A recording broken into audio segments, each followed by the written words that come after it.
প্রতিবেশী যাদের শত্রু আছে বা যাদের কর্মস্থানে শত্রু আছে বা যাদের আত্মীয় স্বজনের মধ্যে শত্রুতা আছে, আজকে আপনাদের শত্রু দমন করার একটা মারাত্মক শক্তিশালী উপায় আপনাদেরকে বলে দেব। যারা যারা শত্রুর জ্বালায় অস্থির হয়ে আছেন,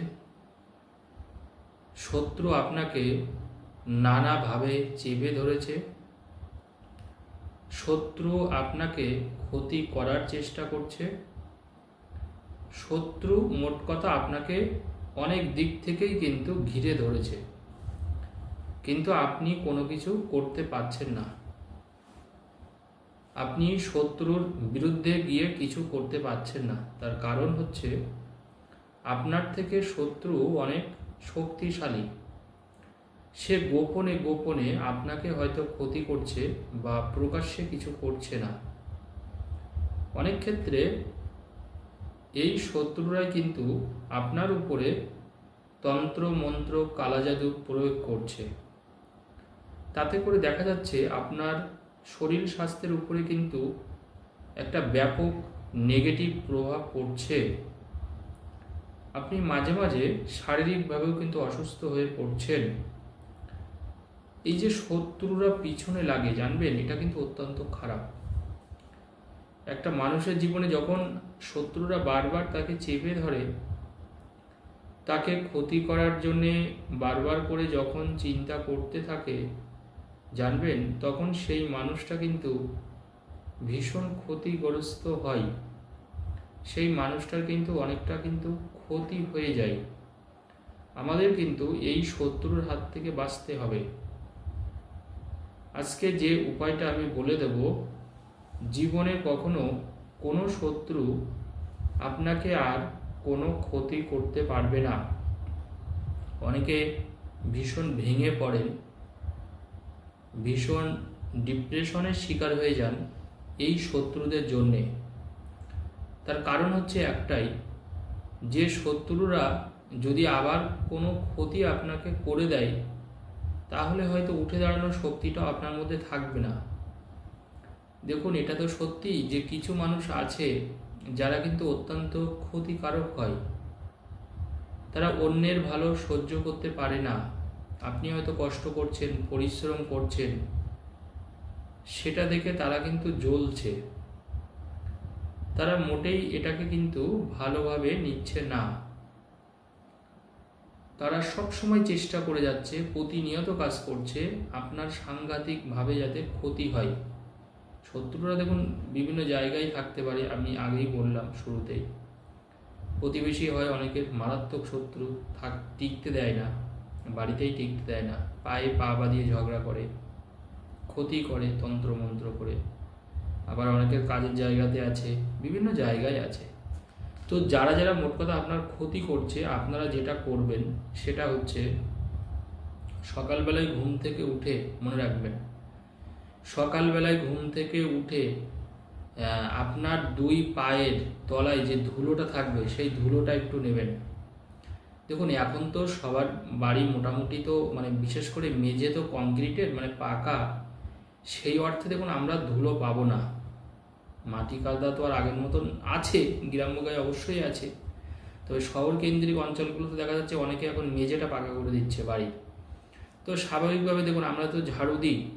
তো আপনি ঘুম থেকে ওঠার পরে আপনার পায়ের তলায় জাস্ট একটু ঝাড়ু দিয়ে নেবেন, আপনার পায়ের তলাটায় একটু ঝাড়ু দেবেন। ওই যে যতটুকু পান, ধুলো কিন্তু ধুলো মতন জাস্ট আপনি সামান্য কিছু পেতে পারেন, আমি আগেও বলে দিচ্ছি এখনও বলছি। সেরকমভাবে কিন্তু বিরাট কিছু পাবেন না, কারণ পাকা হলে তো সেরকম তো বিশাল ধুলো ধুলো তো আর নিশ্চয়ই থাকবে না। যতটা পাবেন জাস্ট আপনার দু পায়ের তলে যতটা পাবেন বা আশপাশে একটু ঝাড়ু নেবেন। ঝাড়ু নিয়ে যে ধুলোটা পাবেন সেই ধুলোটা আপনি নেবেন। ওই ধুলোটা নেওয়ার পরে যে শত্রু আপনার ক্ষতি করছে বা আপনি যখন জানতে পেরেছেন, চিনতে পেরেছেন, আপনি সেই মানুষটার নাম হচ্ছে কালো কালি দিয়ে 3 বার লিখে দিন। একটা কাগজে কালো কালি দিয়ে 3 বার লিখে দিন, সেই শত্রুর নামটা 3 বার লিখে দিন। 3 বার লিখে দেওয়ার পরে এই যে ধুলোটা আপনি পেয়েছেন, পায়ের তলার যে ধুলোটা, সেই ধুলোটা ওই কাগজটার মধ্যে দিয়ে দিন। কাগজটার মধ্যে সেই ধুলোটা কিন্তু অবশ্যই দেবেন। কাগজটার মধ্যে ধুলোটা দেওয়ার পরে ওর মধ্যে একটা লবঙ্গ দিন, জাস্ট একটা লবঙ্গ। বাড়িতে দেখুন রান্নাঘরে থাকে, মা মাসিরা যখন রান্না করেন লবঙ্গ অবশ্যই থাকে প্রত্যেকের বাড়িতে।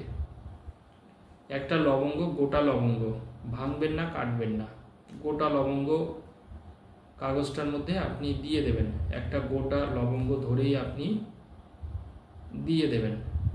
লবঙ্গ ধরে দিয়ে আপনি মা বগলার নাম করে, মা বগলার নাম করে মনে রাখবেন, শত্রু দমনের মনে রাখবেন মা বগলা, আর অন্য কিচ্ছু না। যখনই আপনি শত্রু দমন করবেন বা শত্রুরা আপনার ক্ষতি করছে, আপনি দেখতে পাচ্ছেন, শুধু মা বগলার নাম করুন মনে মনে, দেখবেন শত্রুটা পালাবে আপনাকে ছেড়ে। তো আপনি একটা লবঙ্গ দিয়ে আর ওই ধুলো দিয়ে শত্রুর নামটা কালো কালি দিয়ে 3 বার দিয়ে আপনি ওটা আগুন দিয়ে পুড়িয়ে দিন, ব্যাস, আর কিচ্ছু করতে হবে না। এবার একটা কথা বলে দিই, আপনি সকালেও পোড়াতে পারেন অথবা আপনি সন্ধ্যার পরেও পোড়াতে পারেন। সন্ধ্যা যে পোড়াতে হবে তা না, আপনি সকালেও পোড়াতে পারেন। যদি আপনার ওই সময় ফাঁকা থাকেন ওই সময় পুড়িয়ে দেবেন, নতুবা আপনি সন্ধ্যার পরে। পোড়ানোর কাজ আমি বারবার করে বলি, সন্ধ্যার পরে করলে, রাতের বেলায় করলে ভালো হয় পোড়ানোর কাজগুলো। আপনি ওটাকে মুড়িয়ে জাস্ট একটা জায়গায় রেখে দেবেন লুকিয়ে, আপনি সন্ধ্যার পরে ওটা জাস্ট আগুন দিয়ে পুড়িয়ে দিন। যে শত্রু না, আর পোড়ানোর আগে আমি কি বললাম, অবশ্যই মা বগলার নাম করে কিন্তু পোড়াতে হবে, এটা কিন্তু অবশ্যই একটু মাথায় রাখবেন। শত্রু আপনার জিন্দেগিতে আপনার কোনো ক্ষতি করতে পারবে না, শত্রু আপনাকে ছেড়ে চলে যাবে, শত্রু কোনোদিন আর কিছু করতে পারবে না। তবে একটা কথা আমি এই প্রসঙ্গে বলি, এই কাজটা কিন্তু পরপর করে আপনাকে 3টে দিন করতে হবে। কাজটা যে কোনো দিন শুরু করা যায়। তবে এই প্রসঙ্গে একটা কথা বলে দিই, 3 দিন যে আমি করতে বললাম, এর এই 3 দিনের মধ্যে একদিন যেন মঙ্গলবার অথবা শনিবার যে কোনো একদিন হয়, মনে রাখবেন। মনে করুন আপনি কাজটা, জাস্ট আমি একটা উদাহরণ হিসেবে বলে দিচ্ছি, আপনি কাজটা বৃহস্পতিবার থেকে করা শুরু করলেন, তাহলে বৃহস্পতিবার থেকে যদি আপনি করেন, তাহলে বৃহস্পতিবার একদিন হলো, শুক্রবার 2 দিন হলো, শনিবার 3 দিন হলো, ব্যাস মিটে গেল।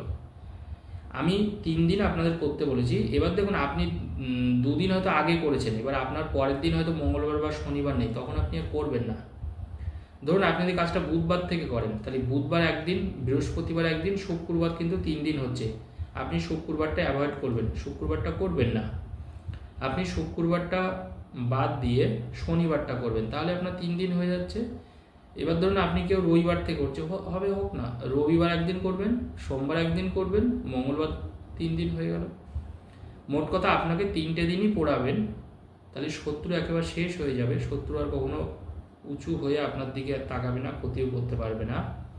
তবে নিয়মটা হচ্ছে 3 দিনের মধ্যে যে কোনো একদিন, মনে রাখবেন নিয়মটা, এটা একটু মাথায় রাখবেন, 3 দিনের মধ্যে যে কোনো একদিন হয় মঙ্গলবার নতুবা শনিবার যেন হয়, মঙ্গলবার বা শনিবারের ছোঁয়া যেন অবশ্যই থাকে 3 দিনের মধ্যে একদিন, তাহলে আপনি নিশ্চিন্ত থাকুন, আপনি 3 দিনই কাজটা করবেন। এইটা আপনি করে দেখুন, একদম হাতে নাতে ফল পাবেন, যেটাকে আমরা বলি গরম গরম খাবার।